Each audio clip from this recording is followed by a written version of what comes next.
So hello everybody, I'm Dr. Jun, and our theme is to expand your awareness. In this all the series of episodes we have been talking about from previously, that the power of mind, how this neuroscientific way that I used to call term called the neuroplasticity. We had a little bit of discussion as well. So really, coming up to how our mind and the body can connect and how we can have a good communication, and we can discover the more awareness, how we can approach our body in healing. So today we have an amazing expert, brilliant doctor, as you see, Dr. Tammy. She's the medical doctor of the Western medical profession, physicians, and then certified naturopath doctor, and as well as she's an author, best-selling author, so-called Hormone. The Hormone Secret. Secrets, yes. Please take a look at the book. Yes, there's amazing information there. And then she's an amazing speaker as well. So today she's going to share with us amazing knowledge and information that are hidden and we need to be discovered more.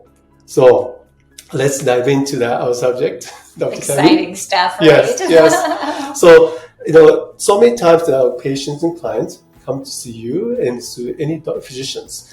They run through, especially hormone issues. Yes. And when you have hormonal issues as a female and also as well as a male, how would you see the connection when you see the patients, their emotions, the running behind these hormonal issues? Well, my philosophy of medicine is sort of rooted in 3 pillars. And the 3 pillars are structure and chemical and energy. Yes. And I think that in traditional medicine, we do a pretty good job of the structure, right? Yes. You can, if you have a broken bone, you go to an orthopedic surgeon and they can fix that. If you have an appendix that's infected, they can cut it out. I love also the stem cell, which is regenerative, and that is a big growing area of medicine that's really wonderful in fixing structural things. Yes. Then chemical, that's our hormones, but it's also our neurotransmitters and our nutrition. Our nutrition is broken down into chemicals and all of that, but also the chemicals outside of our body, like the pesticides and all of the toxins. But I don't know of a branch of medicine, even Chinese medicine, naturopathic medicine, traditional Western medicine, that really integrates and focuses on electrical frequency energy. Yes. And I believe that it's just as important, maybe even more important. For example, if you had something wrong with your brain, we would check the frequency of your brain. If you had something with your heart, we would check the electricity of your heart. Every single solitary cell in your body has an electrical charge. And it turns out that these vibrations can be changed by our mind. Yes, that is really critical part of the whole thing. Yeah, and it's not woo-woo. No, it's a fact. Yes. How we operate our entire bodies as a water molecule that runs everything. And then how this all the molecule communicates. Exactly. And if you don't believe, then you can read quantum physics and find out how frequency and energy works. But here's an example. So when you have a thought, so for example, you have a thought about an exam, or you're worried about getting fired at your job, or maybe there's a worldwide pandemic. Exactly. You're worried and stressed. And so these are the thoughts. And your thoughts, to me, are very similar to a doctor. That thought writes a prescription, and that thought takes the prescription to the pharmacy. Right? All prescriptions get filled at the pharmacy. Your pharmacy is the pineal gland in your brain. Do pharmacists actually change the prescription? No, they just look at what's written, and then they dispense chemicals that match that. So what if your thought wrote stress, anxiety, worry. So the pineal gland gets this prescription, and then it pours hormones and chemicals throughout your whole body that match stress, anxiety, and worry. Yeah. And then every cell in your body then reacts to those messages. So that's an example of how, something like worry or stress or anxiety can literally change the biology and the physiology of every cell in your body. So here's a question for you. And that would make you sick, right? Yes. Yeah, it would make you feel unwell at that moment in time. And if it continued on for weeks, months, or even years. Body cannot regulate it anymore. Right. We were not designed to be in a stress state for more than a few moments. We were just designed to go there and then come back to homeostasis. But you would get sick. So by definition, your thoughts can make you sick. Your emotions can make you sick. And I believe it's through that pathway of the message to the pineal gland and the chemicals affecting the structure and the electrical charge. Yes. So if that's true, which we believe it is, and science tells us, able to see that in the brain. Could you have thoughts that make you well? Yes, it's all the thoughts is there, so it's possible negative thoughts versus we can produce a positive thoughts. Exactly. Positive prescription. A positive prescription, exactly. So what would that look like? Well, there's a whole area of psychology called positive psychology. And they've studied what happens if you start your day with a gratitude journal? Just writing down 3 to 5 things that you're grateful for. Really, really, really specific. They actually did a study where they had couples who were married, and they focused their instructions were that they had to focus their gratitude on something they appreciated about their spouse, about their partner. And do you know that within months, their perception of their partner was that they were better looking? It didn't change how they looked, but they felt like their partner was better looking because they were focusing on the appreciation. And a good part of it in them. Exactly. That's just a simple way, but it's so profound. The result itself. But how do we start our day, right? Most people start their day by grabbing their phone and they're looking at either social media, Twitter, WhatsApp, text messages, emails. They do it even before they go potty. Or they bring it in the bathroom. And they're sitting there. I'm guilty of that a little bit. Yes. What is that doing to training our brain of expecting a jarring piece of information? Because there's no information that is like, oh, it's going to be a beautiful day today and there's wonderful possibilities for you, and how wonderful is it that you have a home that's over your head. No, that's not news. So we start our day in a habit of the way we did yesterday and the way we did before. And then we wonder why our day doesn't change. It's because we are habituated to thinking and feeling the same thoughts and the same emotions, yet we're expecting a different result in our health, in our life, in our wealth, in our happiness. Yes. But so that's the challenge, isn't it? That most people, we keep repeating the exact same way, which subconscious, unconscious, take over 95%. Yes. And they say, no, that's not who you are. I'm going to show you, unless you work on those, 95%. Right. To rewrite it. Right. And the problem is that there's a part of us, Sigmund Freud has got lots of things that are, proven to be very wrong about his theories. But he did divide our personalities into, the superego, and the ego and the id. And then there's other philosophies that have, the big self with the capital S, which is, your divine connection. And then the small self, which is your ego. There's any way you want to chop it up. There's a lot going on. Like when you have an argument with yourself, who are you talking to? Yes. So there's conflicting thoughts in your mind.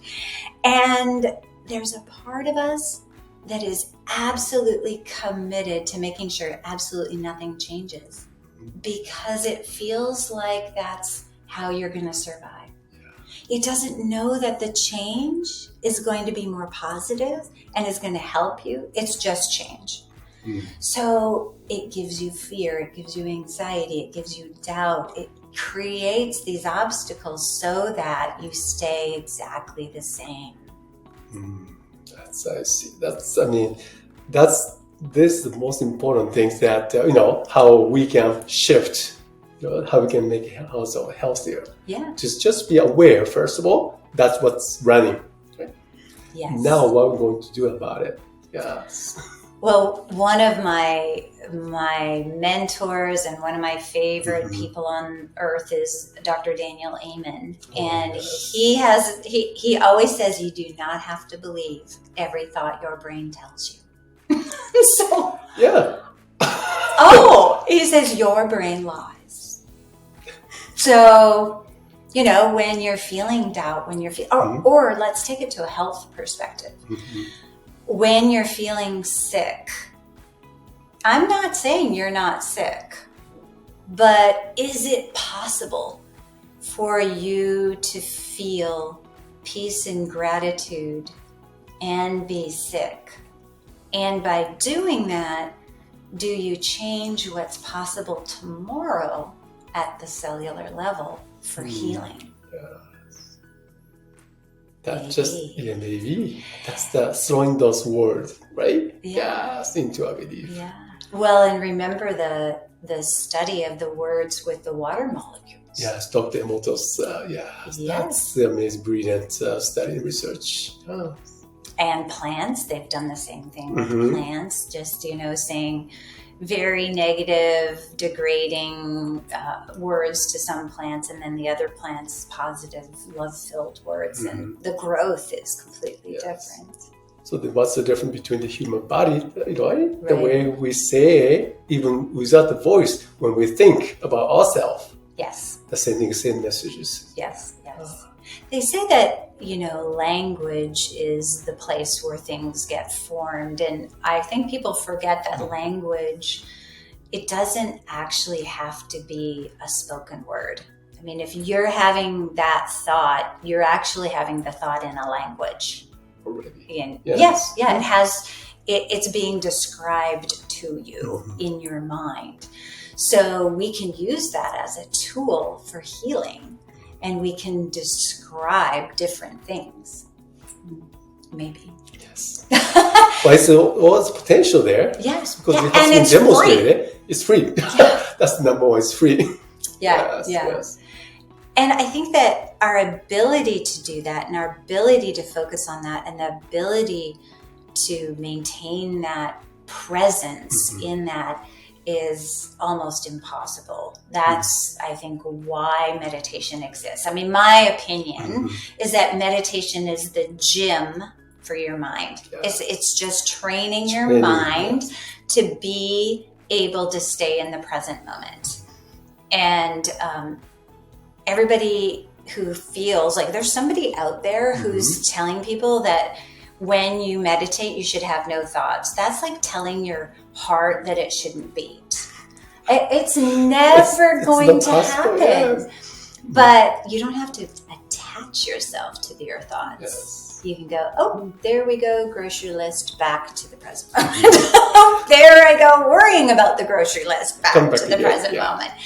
And your ability to let go. This is an exercise of resilience that you can take with you during the day, but also that exercise. When everybody starts exercising, they're no good at it. So when you start meditating, you're gonna suck. It's okay. Just going to gym, learning how to do the bicep. Or going for a walk. Like whoever says, "Oh, that was a waste of time." Nobody. The meditation is the gym for the mind, so that we can focus. Yeah, that's a beautiful analogy. I love that. You've got to practice, right? That's as a matter of fact, the neuroscientists in the brain, they look at it, so-called neuroplasticity. Mm-hmm. When you exercise in a different way, they can rewire or can stimulate, and then the light starts shifting and showing up a different network, isn't it? Yes. Yeah. And meditators, there's something called the corpus callosum, which is that part of the brain in the middle that connect the right and the left hemisphere. And the right and the left hemisphere do different things predominantly. One is more logical and the other is more creative, etc. But meditators have a measurably thicker corpus callosum. And so that connection to right and left is stronger. And so, wow, what amazing. Wouldn't everybody want a better access to our brain's capacity? Yes. We all want, right? Yeah. Yes. Yeah. But we gotta exercise. We gotta train them to make that connection thicker and more stronger. Yes. Yeah. And it just takes persistence. It takes discipline, and you're not going to feel great the first time you do it. Do you feel great the first time you go to a gym? Oh yeah, next day, aches everywhere. Yeah, and do you feel like you're a failure when you're doing it the first time because you're not very good at it? Yeah, but do you stop? No. And you have to enjoy the process. That's the key, isn't it? Yes, and I think that's just a reframing. I think that nobody enjoys failing, but if you look at it as a long-term goal, then you can reframe that and think that, okay, well, this isn't the goal today, is to have fun. The goal here is to practice, and I succeeded because I did it. And so, yay! Yes, and anybody can do it, right? Anybody can do it. Yes. And they're not to compare to anybody else. It is only on a journey. Exactly. Yes. And whether or not, I think everybody should have a tickle trunk full of different kinds of meditation that they love. I mean, my favorite meditations are the guided meditations by Dr. Joe Dispenza. But I also do Andy's Headspace 10-minute meditations, and I do Dr. Andrew Weil's breathing meditations, and I do Dr. Wayne Dyer's I Am meditations, and sometimes I just listen to music. I mean, honestly, sometimes when I sit down and do a guided meditation, I just think, oh, that is just annoying me for some reason, that voice. So I need to do something else. And then other times I'm unfocused and tired, and I have to have that anchor to guide me through a meditation. So don't be afraid to say, oh, this isn't working, I'm going to try another one. Just don't quit and say you'll do it tomorrow. Because that's that part of yourself that says, oh, you don't need to do anything. You're just, let's just, don't change, don't do anything.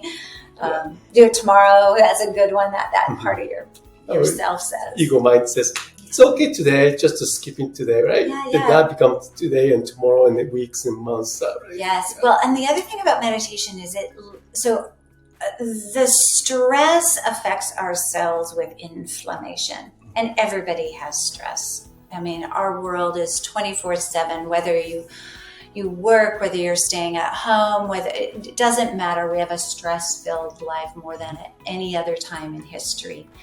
And that just is like inflammation garbage all over our cells. Very much like eating, right? So Dr. Isabel, who often is with you in this wonderful podcast, she's a biologic dentist. And so when you eat, you get food all over your teeth. And that if it stays there, it will cause problems, right? It will cause gum disease, and then it'll go into the bloodstream, and it can cause heart problems and all kinds of things. So, but do we stop eating? No. What do? We brush our teeth and we floss our teeth. So we clean. I think that meditation is cleaning the inflammation off of your cells. Some detoxification, those negative thoughts, right? Negative habits. Yes. And so my goal for people is I would like you to feel as yucky going to bed in a day you did not meditate as you would if you did not brush your teeth. Then next day go, oh gosh, right? Yeah. That experience that we had. Exactly. We don't want to repeat that.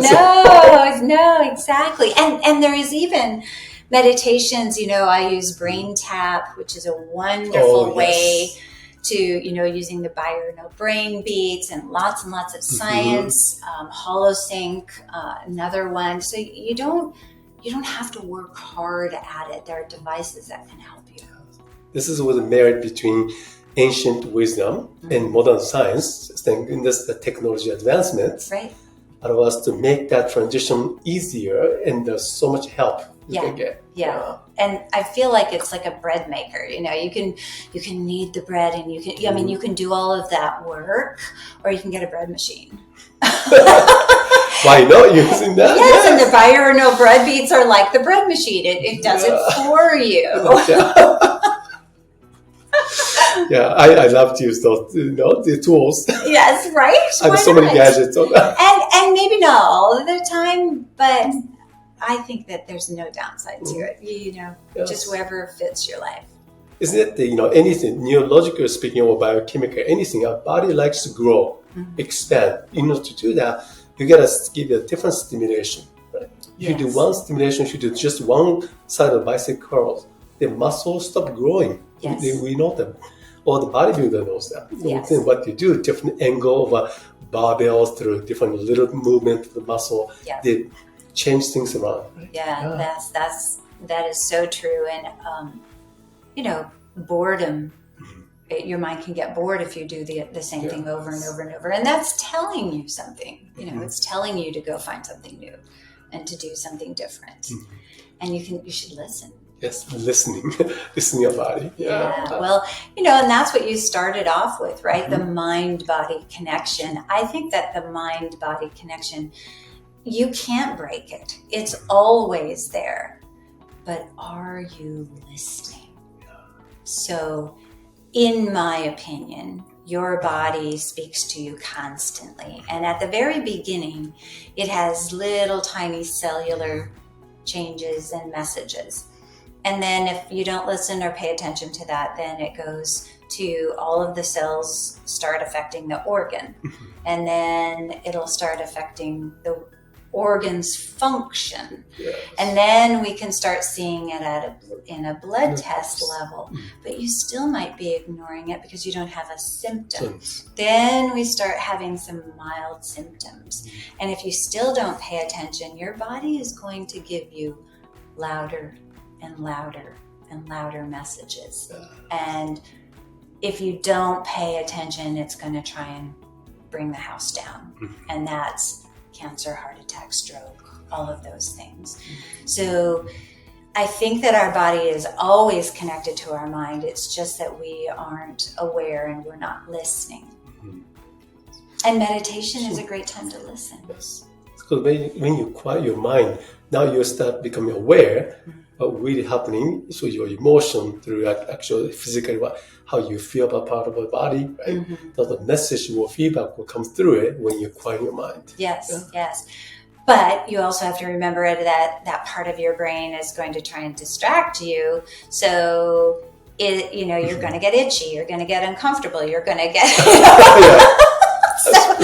That's not your body talking to you. That's just like, maybe we can make her stand up and finish this. We don't want to do it. Oh, I really got to go to the bathroom. Oh, I really am hungry. I'm really, all this noise.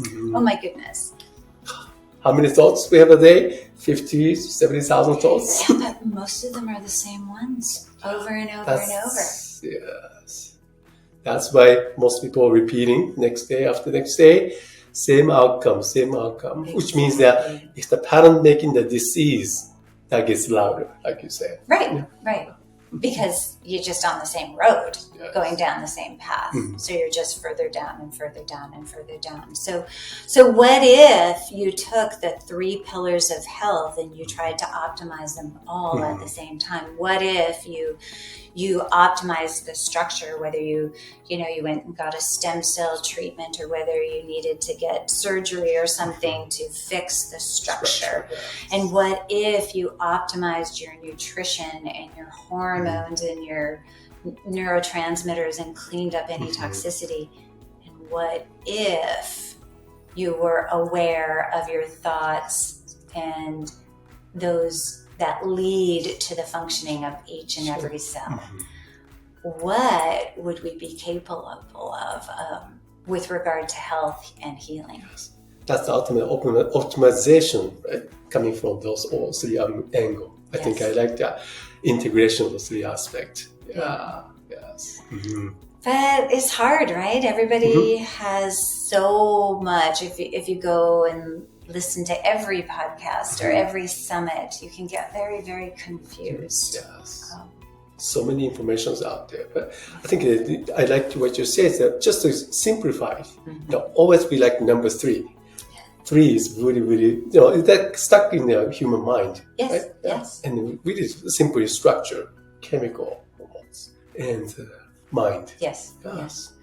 Well, and whoever is helping you, make sure you can ask questions, because your healthcare team, whether it's a doctor or a naturopath or a chiropractor or an acupuncturist or a nurse practitioner or a PA or whoever it is that's on your team, or all of them, if you don't have a team member, remember, they actually work for you. Yes. Right? Yes. You're the CEO and you can fire them. And you should. If they are not able to work with you and invite your questions and have you participate in your own healthcare journey, you need to fire them. You need to have a different staff. Yes, exactly. What did Elon Musk do as soon as he got to Twitter? Out of here. Yes. He's like, no, we don't want to repeat what has happened. He wants something new. Whether you agree or disagree or like it or like it, doesn't matter. That's he is the CEO, right? He owns the company now. So he gets to decide and you get to decide for you. Yes. That is so much wisdom what you share with us today. Anything you would like to share? Give us 3 tips. 3 tips. 3 tips, just go simple. 1, 2, 3. And then people can come to the Quantum Decoders. We have this website in the Conscious Awakening Network channel. And then you can watch all your more recommendations, your more knowledge. It's there. Great. So just those 3. Simple. Well, I think 1 is prioritize meditation, even if it's for 10 minutes. If it's not scheduled in your calendar, you're expecting it to happen with whatever time you have left over. And let's face it, it's probably not ever going to happen. So prioritize meditation and schedule it. Number 2 is start your day with gratitude. Yes. Even if it's just writing down 3 things of what you're grateful for. And I double dog dare you to actually, if you're grateful for a person, send them a message. Yeah. You'll change their morning. They receive, the thoughts go through, right? Yeah. Positive energy, vibration. Yes. And 3 is make sure if you already have a team, then make sure that you're sticking up for yourself as the CEO. And if you don't have a team, I encourage you to find a doctor or a practitioner that can work with you to help you on 1, 2, or even all 3 pillars of this health. And if we're not growing and optimizing, we're declining. There is no staying still. Or the others. Yeah. Very good. So we all encourage to be the growth mode, right? It's the expansion. Yeah. That's the humans all about. We really wanted to enjoy the journey and have this happiness and joy in the life. Yeah. Yes. Thanks so much, Dr. Tammy. Thank you, everybody. And please come to quantumdecoders.com/can, CAN, to look at more information and Dr. Tammy's fruits of information in the website. So thank you. Bye.